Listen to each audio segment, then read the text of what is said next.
মাত্র ৫ মিনিট সময় যদি হাতে থাকে, তাহলে ২ টি উপকরণ দিয়ে তৈরি করে নিতে পারেন এই মজাদার নাস্তাটি।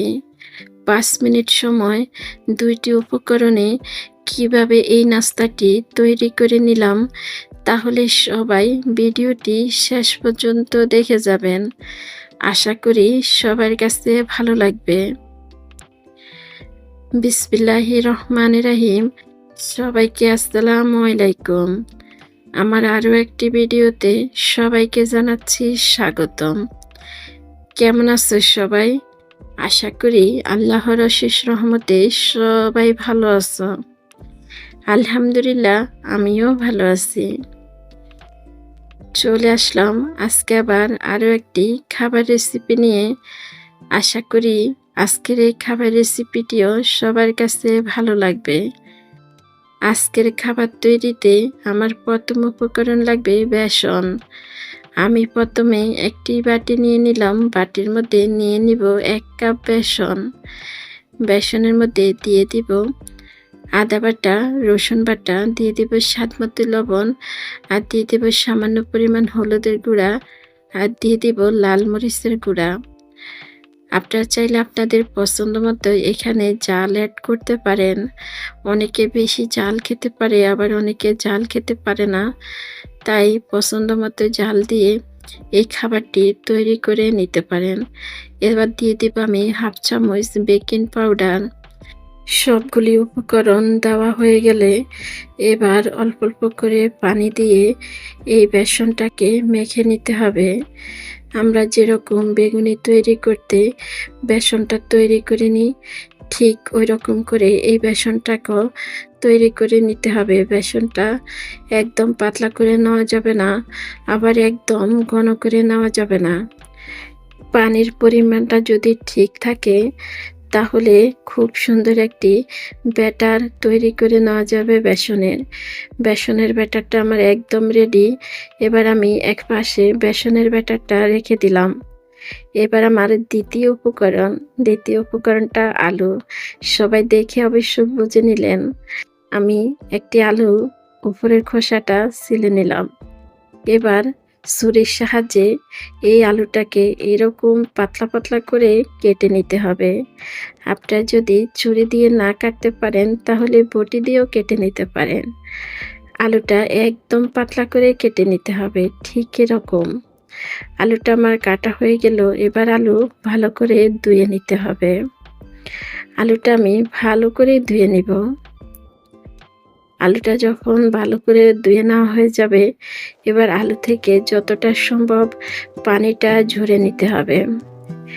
আমার হাতে এতটা সময় ছিল না আলুগুলা রেখে দিয়ে পানিটা ঝরে নিব। আমি একটি টিস্যু দিয়ে আলুগুলা ভালো করে মুছে নিলাম। আলুগুলা যখন ভালো করে মোছা হয়ে যাবে, এবার আলুর মধ্যে কিছুটা উপকরণ অ্যাড করতে হবে। দিয়ে দিব ধনিয়া গুঁড়া, দিয়ে দিব লাল মরিচের গুঁড়া, দিয়ে দিব স্বাদ মতো লবণ, আর দিয়ে দিব জিরা ভাজা।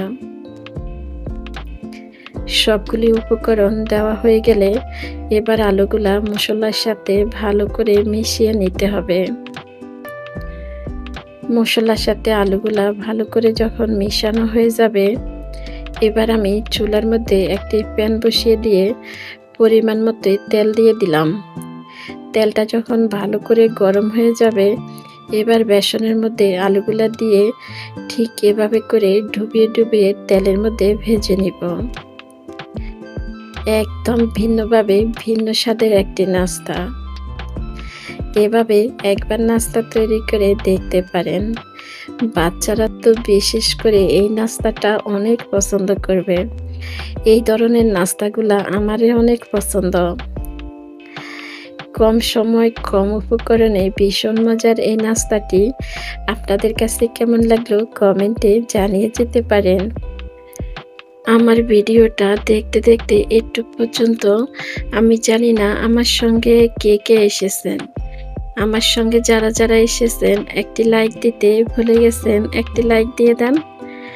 আর এরকম সহজ সহজ নিত্য নতুন খাবার রেসিপি পেতে এখনও যারা আমার চ্যানেলটাই সাবস্ক্রাইব করেনি, আপনারা চাইলে আমার চ্যানেলটা সাবস্ক্রাইব করে রাখতে পারেন।